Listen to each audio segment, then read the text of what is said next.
Welcome to La Villa Las Vegas podcast.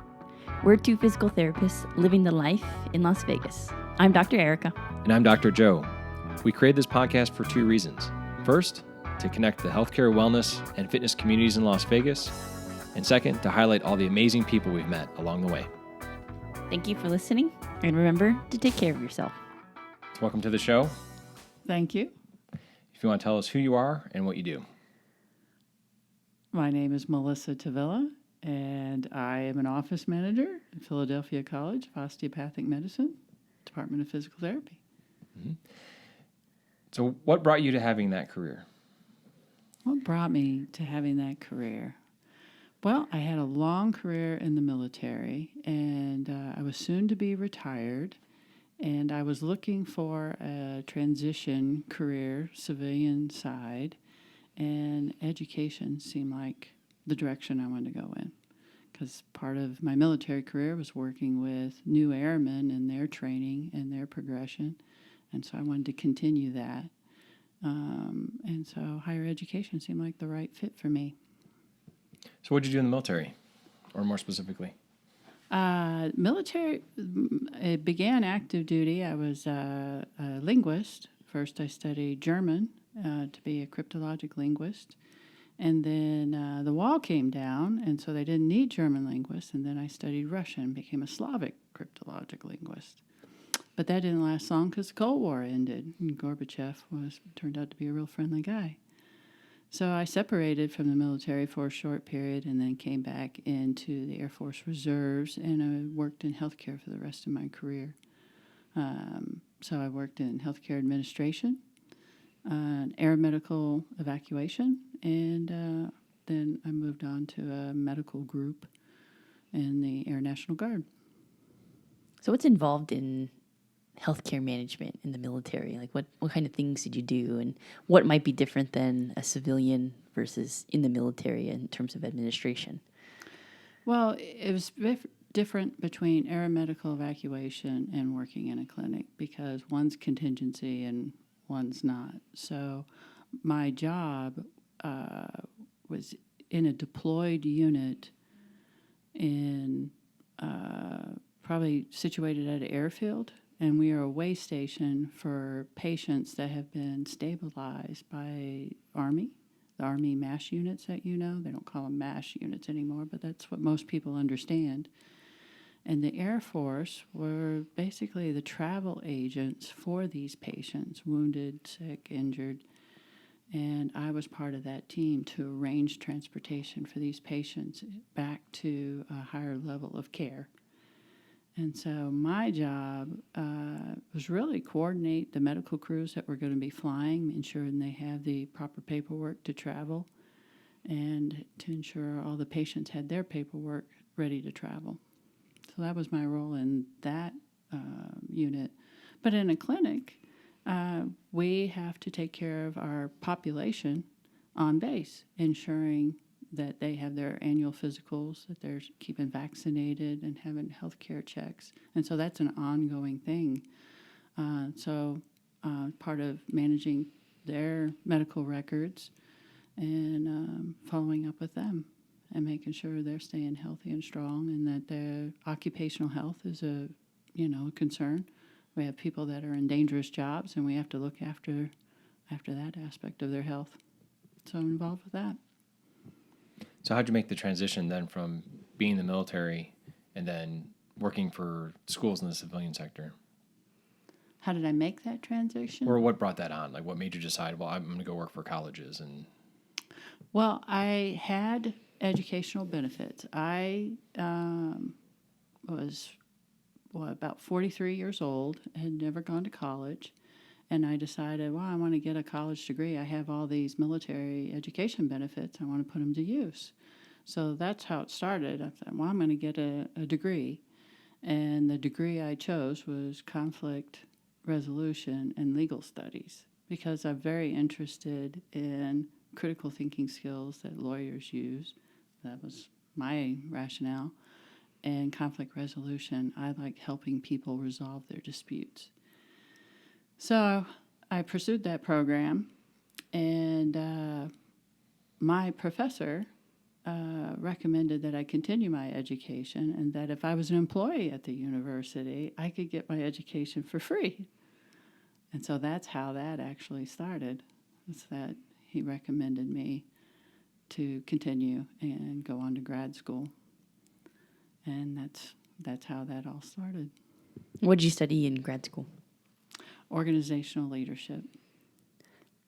So what does that entail? Because leadership, I feel like, has a really large breakdown of different topics, whether it's negotiation or, leadership, marketing, or whatever, leading teams. Like, there's a lot of different aspects of it. What would you define it as, organizational leadership?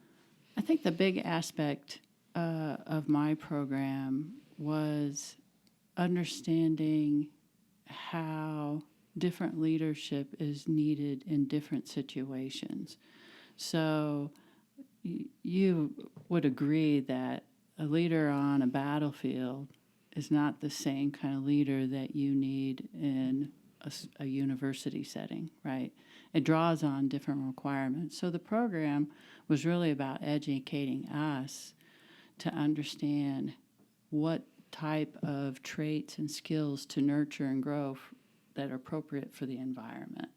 So as leaders ourselves or as consultants, we can help businesses to situate the right people, provide training programs to develop people for that situation or for that organization. So there is marketing aspect that you had to look at, leadership directly itself. There's business management. So it did cover a lot of different elements. You can choose a concentration. My concentration was in innovation and creativity.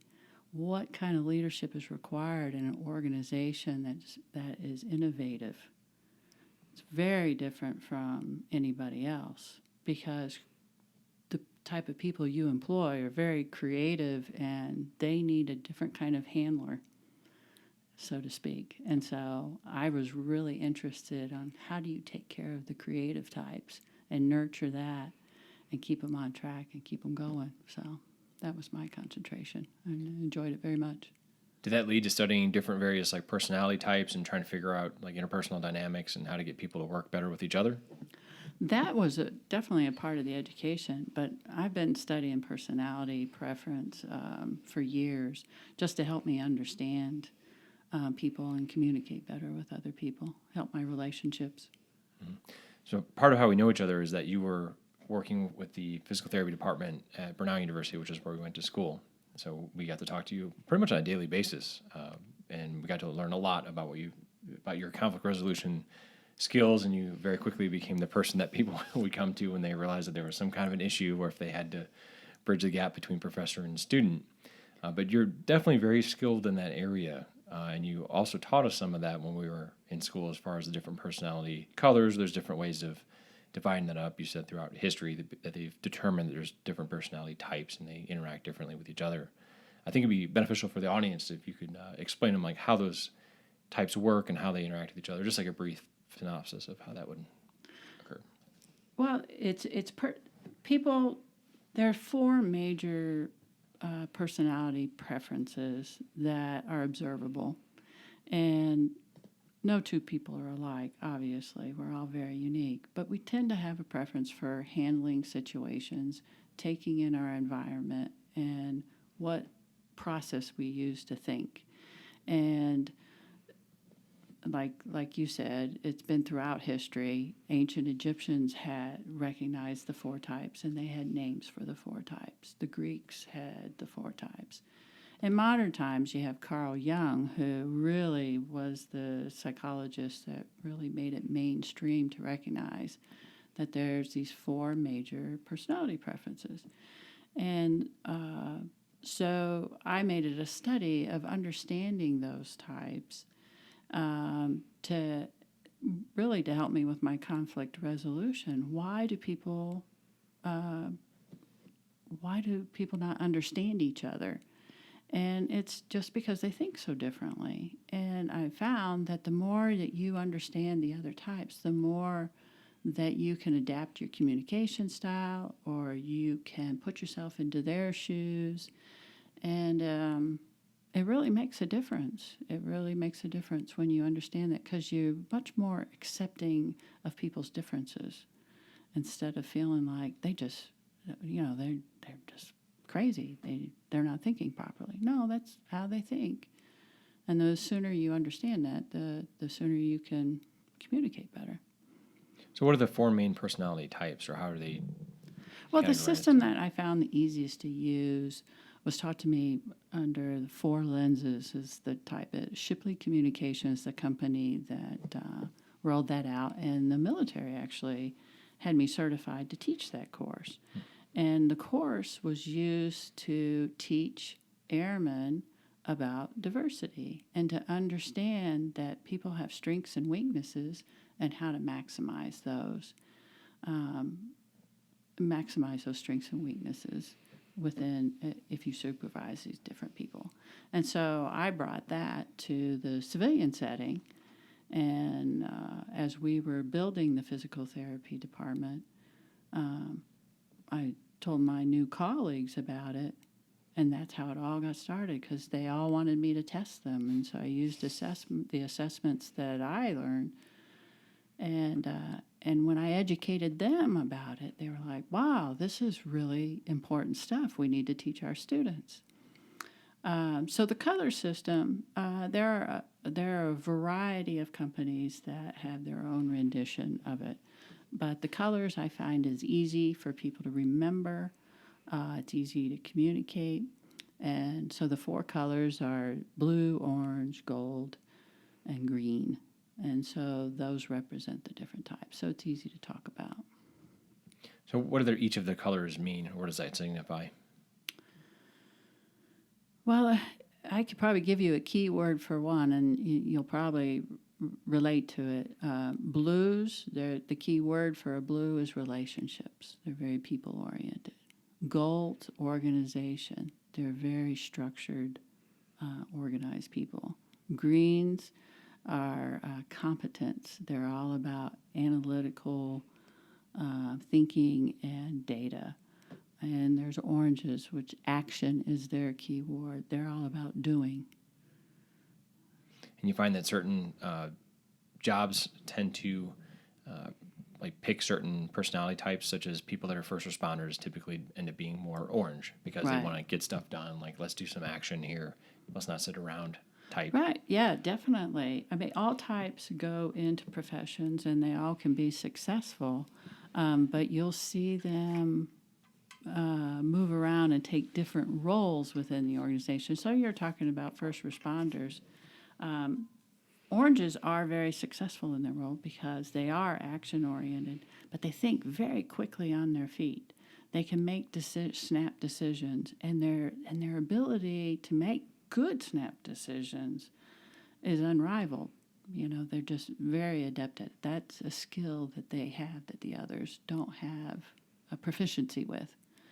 And so they're attracted to it. But all the other types are attracted to the field as well. But you'll see them deviate to other roles. Maybe they focus more on the medical aspect because of the relationships with people. Or maybe they gravitate to the administration of first responders because they're golds and they like the organization and structure, and they like to run things for the first responders. So they're all first responders, but they tend to gravitate to roles that best utilize the strengths. And I think that personality test is one of those things where, like, there are some things that some people are interested in it and some people are not interested in it. But when you find out there's this test to determine kind of what personality you are, there's this innate curiosity that people have where you hear that, you're like, well, I wonder what I am. And then you want to go take the test. And that was the same thing with all the students in our class. I remember when we were doing that, a lot of times whenever you're doing something that seems like an administrative type task or just get this activity out of the way, normally people aren't into it.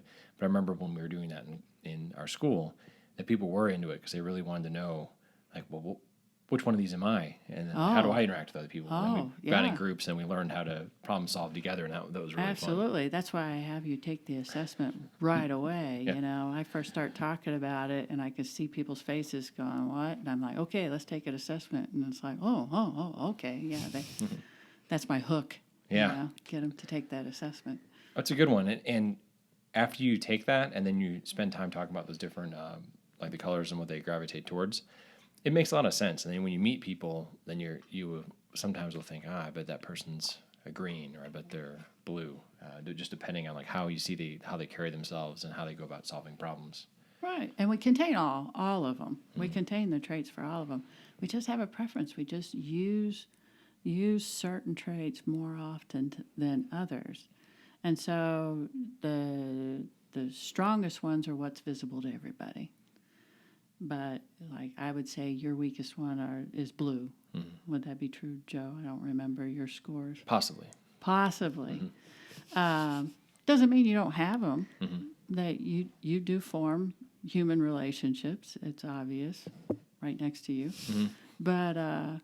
But that isn't your go-to for taking in information from the world or how to process information. That's not your go-to. Your go-to is green. Mm-hmm. And that's collecting data and analyzing it. And that's very obvious in a very short time of talking to you. And, oh, yeah, Joe's green. I knew that right away. I didn't need a test. Yep, no, that's dead on. It's fun. So this is something that you enjoyed teaching, but is this something that you're like, when you meet somebody, you're like, I wonder if this person is, and you like automatically think about it, or is there something like, you're like, how do I interact with this person and use it more as a tool to communicate with them? I'm picking up as they talk. I'm picking up cues of where they're going, and that's the thing about me. I'm a big blue green. Those are my strong areas, and so as a blue, I'm very interested in other people. So blues are more interested in other people. So when I engage with people, I really want to understand them and how they think and what's important to them, and so I watch them, engage them, and listen to them. And I adapt to who they are. And that's what helps with communication. The more you interact with somebody the way they are, the better the communication will be. And so that's what my motivation is from my point of view.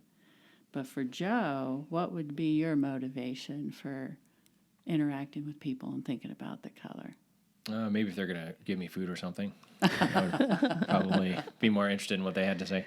I think a lot of it is like, what can I learn from them, or whether watching their example or whatever they can teach me or show me. Like I get more data. Look for things to understand. That's the green agenda, to get more data. To get more data. And for blues, it's to understand the person. I really like understanding people and where they're coming from. So how would that approach be with someone who thinks more of a yellow standpoint? So they like the organization. How is that? How would they approach a conversation with somebody, or like getting to know somebody? What would a gold's motivation be? Let's think about that. How to complete their PowerPoint. Because organization is important, control maybe too. It's just like being able to organize things in a way that categorizing people. They want to be able to categorize them. My late husband was very high gold, and when I talked to him about how his brain operated, he said it's like a big room with filing cabinets, and he likes everything to be in the correct filing cabinet. And so he would approach, because I taught him all this, which he didn't believe any of it until, I really, got into showing him the differences in people. And he said, and then bought a literal filing cabinet to put it in. Yeah. Yeah, I knew I had won him over when we were having an argument, and he went and got one of my books about personality theory. He came over and showed me why I was not understanding what he needed. And he pulled out the gold description and said, "See this? I need data. I need facts." Nailed it. Because then still said you're right in a way. I mean, yeah, he basically said I was right, because he was showing me where I was being stubborn, trying to be all blue and not considering that this man needs facts. He needs tactile, sensory elements. We still use one of your sources, though, to cite, so that's kind of nice. Like, yeah, I'll give you that one, but where'd you get that book? It's very interesting, too, and the more that I think when things are more clearly defined, and it helps understanding, categorizing information for you, so when you learn that people do have these different personality types, and then you learn the basic idea of each one of them, and then it does make more sense now how you now have a tool by which to apply a different approach for somebody that thinks maybe a little bit differently than you. So there are some people like Reds, like they want to get stuff done. So if you can approach them from this thing, like, hey, I have this task that, this thing might be a challenge. Like, we have to go figure this thing out. Let's go do this. Well, that's the best part of teaching the class is showing people that, hey, you might not be very good at getting things done. Greens are notorious for taking too long to think things over because they want to be exactly right. So they're going to get as much data as possible before they act. And but that's not always good when you have a deadline, right? So, but if you partner up with an orange, they're going to be like, Joe, now or never. I'm not waiting forever on this. So it's good to think about that when you want to get something done. Any kind of different project, to consider who are you partnering with to accomplish this. Now, if you're starting a business, you wouldn't want two of the same personality types to start the business. You're going to have some trouble. You're going to want somebody opposite of you to help you. You'll have more strength. That's like you two. You two work really well together because you have different types. But you're close enough. Blues and greens are close enough as far as same thinking style as being intuitives that you relate and you're very compatible, but you're different people. So you're going to see things at a different way, and it's complementary.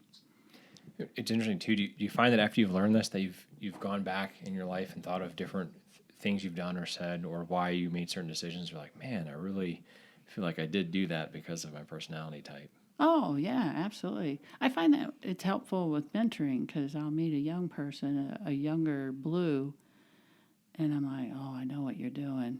I've already been down that road. And so I'm able to tell them, that, don't get your feelings hurt all the time. People really aren't all jerks. They really aren't, You're just more sensitive. And so, in teaching them to stop, pause before your feelings get hurt. Pause. And don't read so much into everything. The other types don't think this hard about feelings, not like a blue does. It's interesting, too, because I look back at jobs that I've had in the past and then interactions that you've had with people, and you're like, oh, like this boss was definitely more like this or like this. And I even look at some of the motivations I had for taking different jobs that I did, and a lot of it was just to learn things. So I've worked a lot of different places, but a lot of it was not necessarily, I got paid money to be there, right. And that's because I like to eat. But you wanted to know something. But I wanted to learn things. And then once I felt like I was no longer growing somewhere or no longer learning, then I would move on to the next thing because my time is done here type thing. So even when I've had jobs that were previous healthcare things or previous like first responder jobs, I do like helping people, don't get me wrong, but I also really liked the learning aspect of it. Yeah, because my secondary is green, and I could totally relate to that because I've always the person that volunteered to do assignments, do projects, and I became I had such a huge skill set because I was willing to learn new things where other people were like, no, this is my job, thanks very much. And I'm like, oh, I'll do it, just because I wanted to know. And I like being the subject matter expert, Do you also feel like it's a big curiosity that drives it too? Like for me, I don't, if something happens and I can't understand it, it bothers me. Like I have to know why something works like that, or whether it's mechanically speaking or whether it's whatever's going on. Like I have the need to figure out what this problem is. Oh yeah, I'm in research mode all the time. I spend so much time going and researching subjects when I don't know enough about it. So I'll go home and read and read and read, find articles, find books, and I exhaust the subject Okay, I'm done. And then I'll move on to something else. Yep, I'm But ready to cook there's this no pizza now. there's no purpose. What am I going to do with all this knowledge? Yeah. Nothing. But it's there. But it's a drive.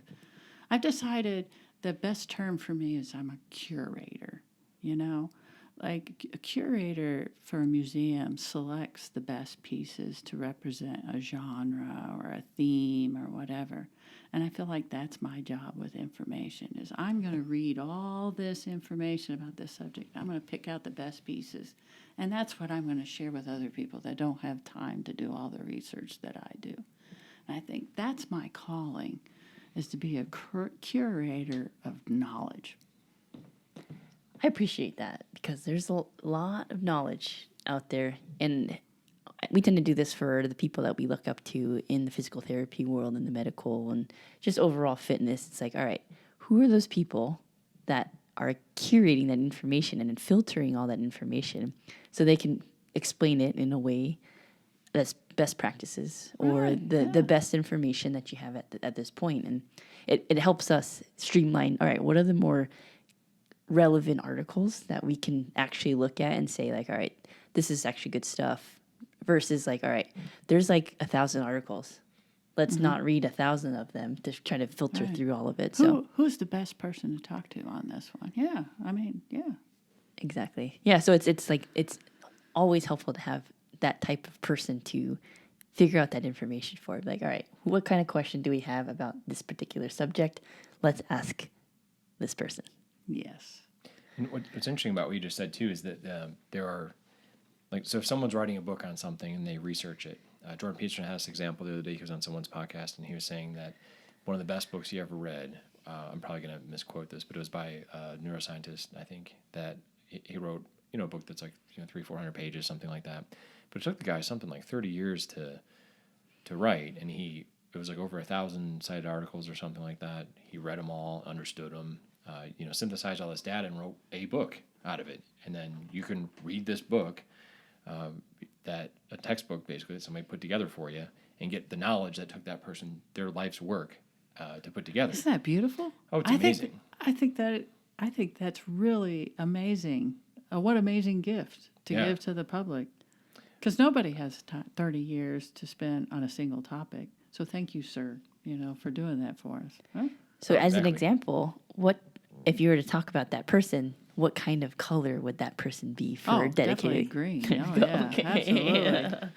Yeah, but that's amazing. So if you think about it, and if you pursue like who you think is the best at a lot of different things, and you read their books, you can pretty quickly really understand a lot of subject matter on things just from other people doing the work for you, essentially. Oh, yeah, absolutely. So I thought that was amazing, like, listening to him talk about that. He said it took him a year to understand that book because it was so dense. He's like, but it didn't take me 30. Right, and right. That was a good point. Because I'm curious if that green, is that the only thing he ever did? I don't know. Was he just really into neuroscience? I'd have to look him up, the actual author that he was talking about. I found the book. It's on Amazon. Maybe I'll put it in the show notes if I can remember. So I think my green gets watered down by my blue because I'm interested in everything. So I don't think I could write a really dense book on any one subject. You know what I mean? It'd be tough, yeah. I'm a Jane of all trades kind of thing. Yeah. I don't know. Do you also find, too, that like I could sit down and if a book's really well written about cooking, I could sit down and read that book and it would interest me. But then it can also be something about woodworking or something about machinery. Any of that stuff, if it's well put together, especially if there's some colorful pictures in there, then I will sit down and read that thing if I can color in them.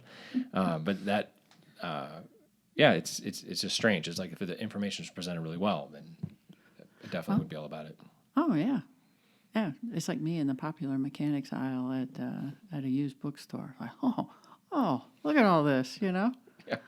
For some reason, I want to read about black holes today. Oh, this is great. Why do I need to know about black holes? Look, bicycle repair from the 1920s. I need to have this book immediately. So as far as the color goes, I think it can apply to a lot of people's lives, right? Whether they're looking at working with a team, like you mentioned, or maybe in their career where they're interacting with lots of individuals. How can one use this in their personal relationships? Because if you think about your significant other, that's one that it might be good. You mentioned like it was a good way to communicate things. How is that? Because you've heard of like love languages before, right? And how people tend to do better with touch or affirmation or action or I might be messing up those things, but how can you use that in terms of the personality type as well, or how does those intermix? Oh my gosh, there's parenting. Parenting, yeah, that's another great topic. Parenting is huge. I actually have a whole program that I've never used that I've been dying to, and it's to teach parents how to parent children that are a different color from them. Do you know how difficult that is? I birthed an orange, and that they're like crazy children. They're completely nothing like a blue-green. And so using colors and understanding where my child was coming from, what he was motivated by, it helped me in discipline. It helped me in assigning chores. It helped me in providing him advice on how to relate with other children, because I can't give him advice like he was another blue, because he doesn't care about people's feelings, and that would be my argument from a blue point of view. Well, you need to ask him how they're feeling or da-da-da, because that's not him. I need to tell him how to interact with other children as a really good orange. And the only way I can do that is really understanding the type. And so that is one way that I think people could really benefit is in parenting. Because it's great because I see these lovely families where everybody gets along wonderfully, and it's because they just happen to luck out to get children of the same color type, right? Yeah. But then you see these contentious families, and the parents are pulling their hairs out because these kids... Well, I didn't act like that when I was 7 years old. Well, no, of course not. They're a completely different kid, So I think that's huge, that I really recommend that to parents. But intimate relationships, obviously, we tend to project our type onto other people. And so, I think in the class, I gave an example of my husband who had very little blue in him. And so I would complain that he wasn't romantic.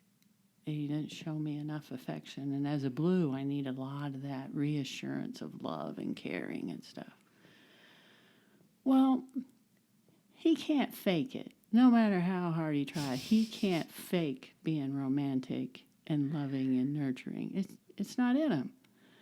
But he did know what things would work. So he started sending me text messages in the middle of the day. I love you, thinking about you. And it was wonderful. Warmed my heart. It was just the thing. It was great. He was being romantic finally. Until I noticed they were at the exact same time of day, and I realized he's programmed these messages to be sent out automatically to me. And I was so offended because I thought, this is so fake. It's not real. And I was mad. And then I really got to thinking about my colors. And I said, you know what? He is really showing me how much, I'm getting emotional. He's really showing how much he loves me by doing the best he can as a gold, high gold with no blue in him, to show me love, because he knows I need that. And so he's doing it the best way he knows how. And that was such a revelation.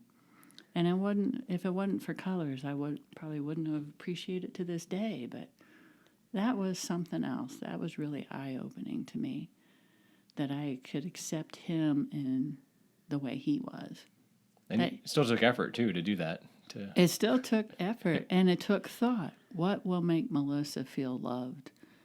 And what is romantic for her, I think that's amazing for many different things, that you're able to identify the empathetic portion of his if it's his empathy, if that makes sense. So you're like able to identify, you know, at first I was upset because of this, but then you realize you took a step back and said, you know what? This is actually a very big deal for him to do this thing. Yes, it is. Which I think is another way to appreciate perspective. Right. I think we talk about perspective pretty often, but being able to take that step back and look, if I were in that person's shoes, what would you do? You know, and being able to, I think that's the true definition of empathy. Oh, that was a reach. Boy, I was really upset. Scheduling romance. I mean, come on. But Golds do. You know, secretly, Golds have a calendar. I think I'm going to have sex with her on Thursday. You know, I mean, they do. I believe it. They do. You know, quietly in the back of their mind, they know when they're going to have their romantic interludes because they have to schedule everything.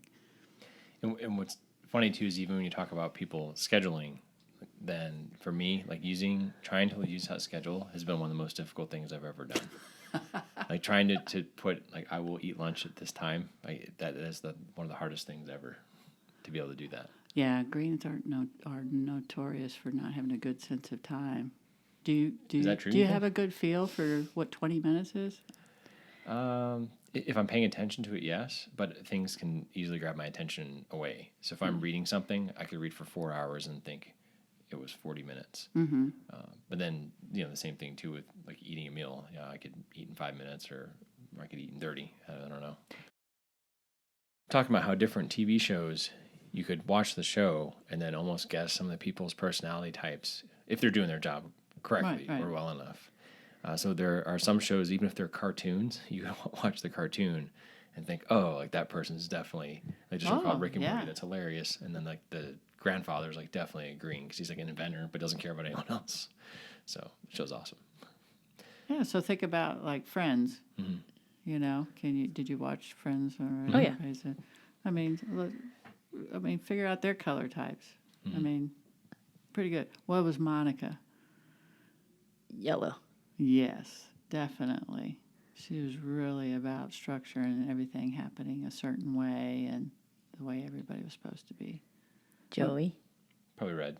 Yeah, definitely. Red or orange. Yeah, or orange, that's right. Yeah. It's interesting, though, but have you ever watched a movie or show and then they don't quite nail down how that personality type would interact and then it doesn't make sense? Well, you don't really like the character. Oh, is that why that is? Well, that's my response.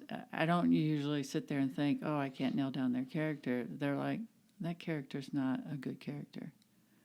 And in my mind, I'm like blaming it on the writer. The writer didn't develop that character very well. But in hindsight, I think, oh, they didn't nail down that person's personality, that character's personality. And you detect that. This isn't a normal person. This isn't a real person. You know what I mean? Now, do you think when people are writing or directing these things, is that what they look for in terms of personality types or things that they look for? Do people just like inherently know, like, oh yeah, like this person is getting this with the acting, or absolutely not? You know, I don't know if they use the personality types. I've heard a lot of writers use the archetype system. Have you heard of archetypes?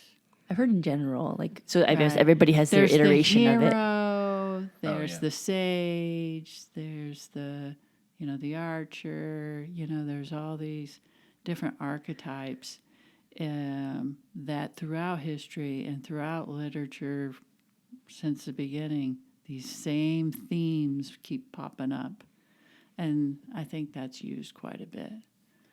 I think it's from the writing standpoint. I think a lot of the actors, though, I think they mimic things. Like, I think that they, like somebody that's upset in a situation, I've seen them act like this before, I'm going to act like that. Oh, yeah, they probably relate to an individual they know.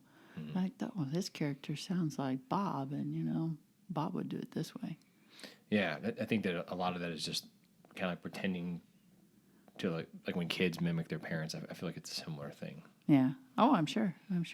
But I like it when a show really nails down the personality types and you see it because it makes the characters so real, There's a cartoon show called Archer that's hilarious. and he's the main guy's like really, it's like a spy agency, and the guy's a real jerk. That's the main guy. He's got a perfect voice for it, the guy who voices that character. He also does the voice of another show when his character was completely different.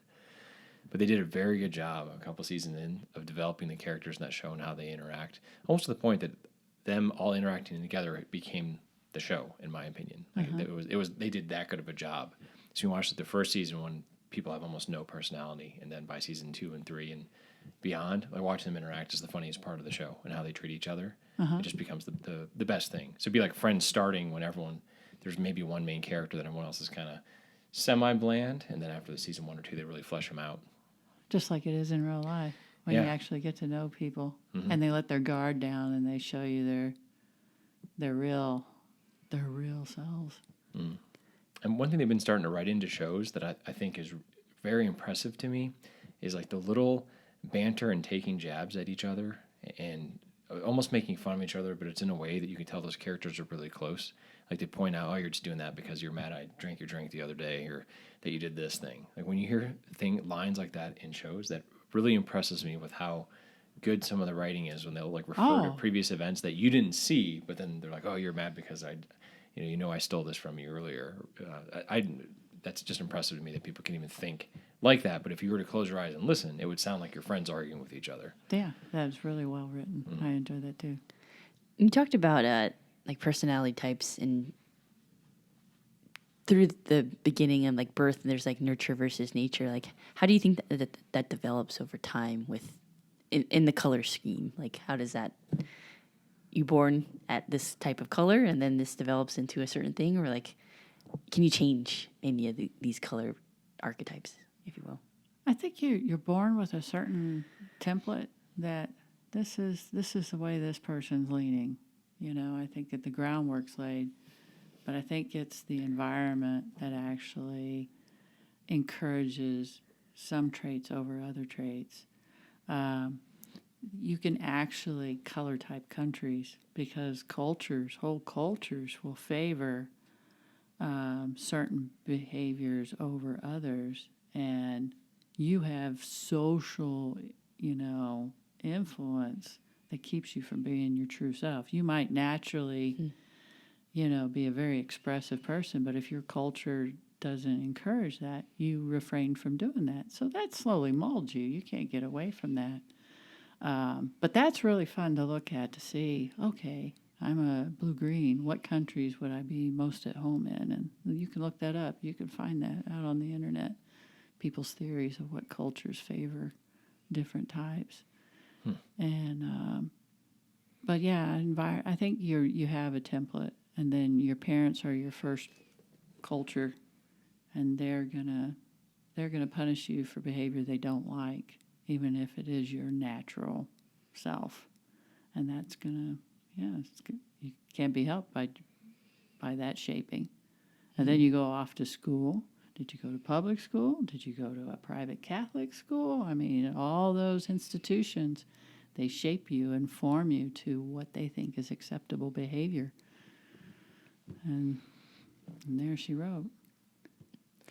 I wonder, too, if a lot of that exists from an evolutionary standpoint. So we have people that live in certain countries out of necessity, like this one personality type was more successful over a period of time, and then that's who was able to, like rise to the top or whatever, or live on to reproduce. And we had talked earlier in the day that some of these evolutionary things are pretty funny too. Like if you hear the term sympathy puker, like someone watches someone else throw up and then they start gagging. Yeah. But from an evolutionary perspective, it probably was, hey, my friend just might have got poisoned. We probably ate the same thing. I should probably get rid of that too. Yeah, yeah. So there are a lot of things that exist that's like in your DNA, and then something happens, and you're like, oh man, that was a really weird reaction to that. It's very pronounced in children, so it is very a biological instinct. Yeah, you're probably right.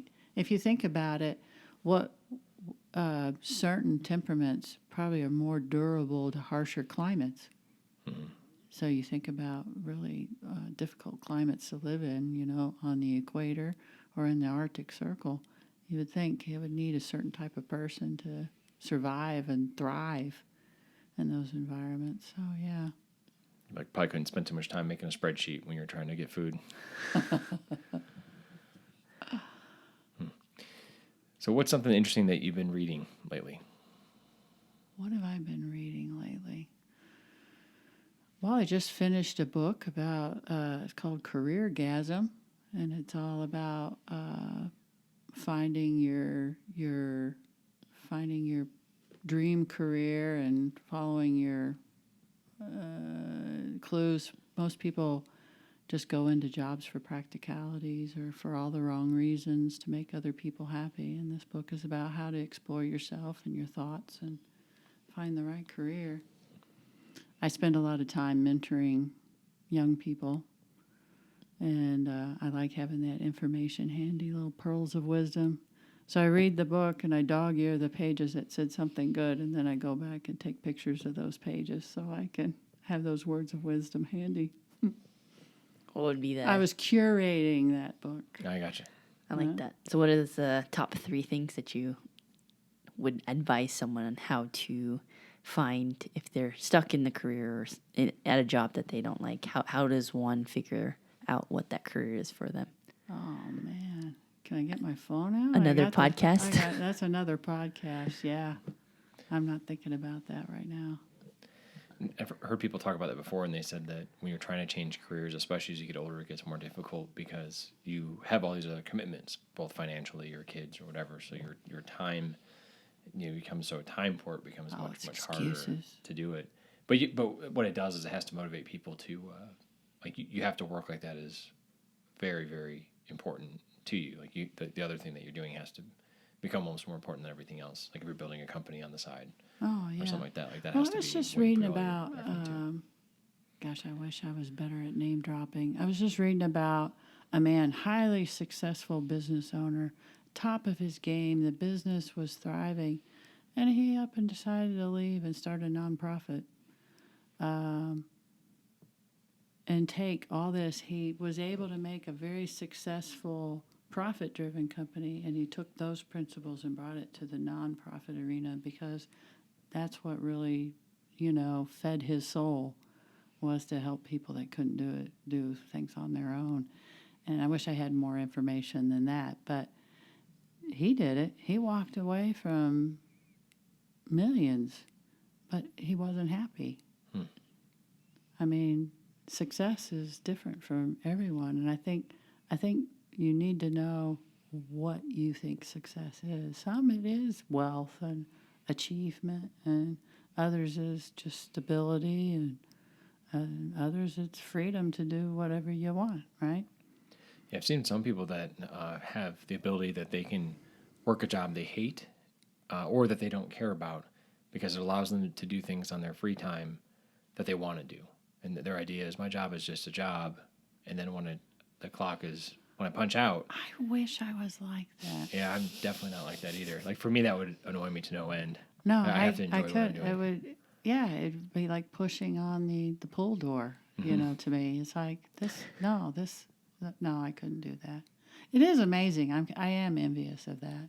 And multiple people that are close to me, they specifically mentioned that. They're like, I don't really care what I do. I'll just do it, and then when my time off is my time off, and that's the part of my life I'll enjoy out of the day. I'm like, no, I can't do that. Yeah, that book was talking about that.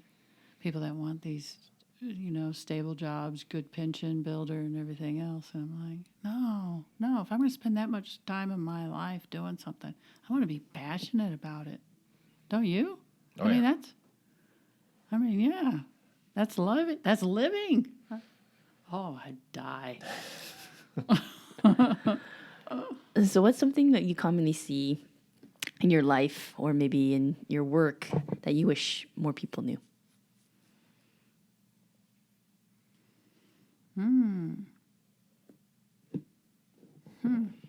Wow, that's a deep one. Could be like how to make better coffee. I don't know. Or French press, perhaps. That could be something that we talked about earlier. Wow, you really caught me off guard with that one. We can come back to that question. Yeah, that's a good question, though. I like that. Yeah. How about something you've learned and you wish you knew sooner? I wish I had learned sooner that education isn't everything.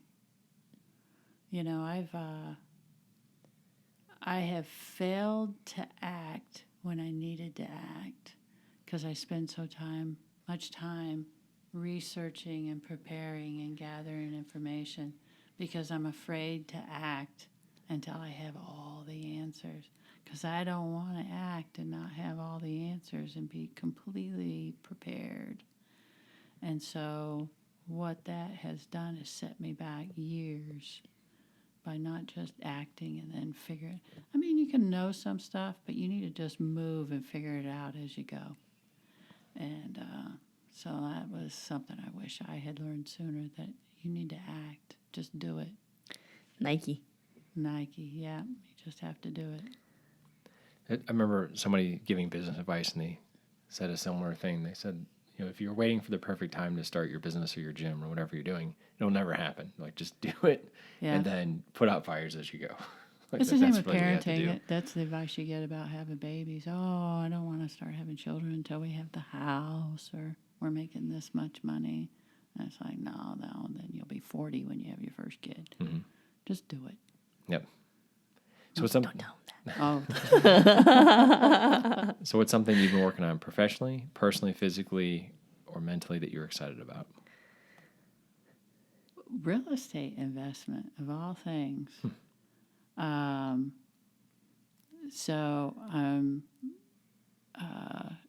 husband passed away about a year and a half ago, and so I have some income. I have some reserves that gives me an opportunity to do something different. And so I want to try to act. It's difficult, though, because I'm still researching real estate. But I've joined organizations and surrounding myself about people that know it and that have the courage to act. So it's more motivating for me to just jump in and do it. And being able to just say, okay, this much money I'm going to put set aside, that if I lose it, I lose it. Or, gambling. I'm going to actually gamble. Educated gamble. But that's right now is my thing. It's real estate investment. Can you believe that? When you came to Vegas, that's a good place to gamble. But it was funny because I thought, so I casually mentioned to people that this is what I'm doing. And people are very intrigued with the idea that this is something I'm interested in.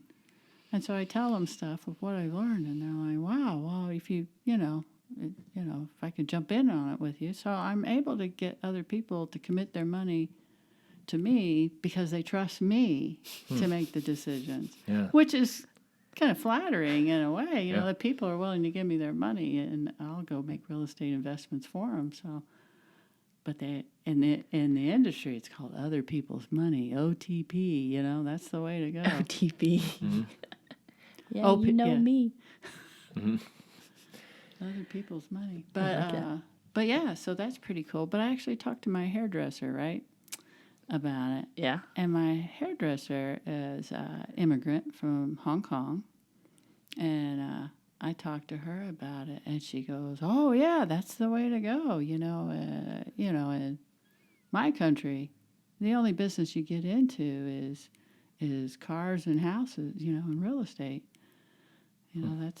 That's the only real business there is. I was so surprised. I got a really great speech from my hairdresser about that. She goes, this 401k and stocks, not reliable. Everybody in my country, real estate. That's the way to do it. Huh. You always have to have a place to live, right? Yeah.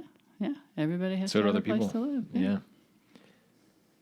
And then, so what's, this is one of my favorite questions, what's a meal that you really enjoy eating? It doesn't have to be necessarily a cheat meal, but just something that you love to eat. Oh my gosh, Singapore curry. You ever had that? Mm-hmm. Rice, noodles, pork, chicken, vegetables, and then curry on top of it. Oh my gosh, I can eat that every day. So that's my favorite dish. I love it. I did not know that. So now revisiting what is something you commonly see in your practice you wish other people knew? Say that again. What is something you commonly see in your practice that you wish other people knew? Is that the one we already asked? Mm-hmm. Okay. Yeah, just something that you see commonly, and you're like, man, I wish more people knew this. Oh, I say that about a lot of things because I read too much. I think most often what I recognize is from my mediation days. I was a mediator in court, small claims court, as a volunteer. And so I worked for Community Action Council, and they said, well, we'll train you for free, get you certified, but you need to mediate for us for 2 years. And by sitting in with people, so it basically, people had sued someone, and they're reporting to court, and the judge offers them an opportunity to meet with a mediator to solve their dispute. And he would always, he'd tell them, well, here's the difference. You can go with Melissa off to this private room and sort this out, and you decide how to settle this dispute in privacy. Or you can stay in here, tell everybody your business, and I decide how to solve your dispute. So which one do you want to try? So that's how it was presented. But all these cases that I sat with people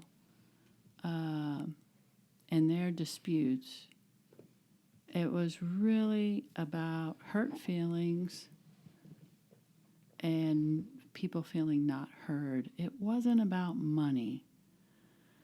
In order to sue somebody, it has to be about money. You can't sue somebody for hurting your feelings. But the vast majority of cases I saw, that was what the problem was. And as a mediator, my job was to help the other person understand the other person's perspective so they could come to a resolution. And so that's something I want people to realize, that when they have a conflict with another person, I want you to take the time to hear them out. Ask them to tell you everything and let them talk and talk until they're done talking. And you'll be surprised at how quickly you can resolve that dispute once you give them the opportunity to vent. So. And what do you want to leave listeners with? Gosh, that was probably it. That was the most like significant learning that I've had in life. Love it. So how can people find you if they want to reach out to you? Well, I'm on Facebook. Okay. I'm on LinkedIn. All right. So Melissa Tavilla. Excellent. Well, we appreciate you being on the show. You're a wealth of knowledge. You mean a lot to us. You've really guided us a lot, especially through some difficult parts of our life. So we really appreciate having you on the show. Thank you. Thank you. Glad to be here.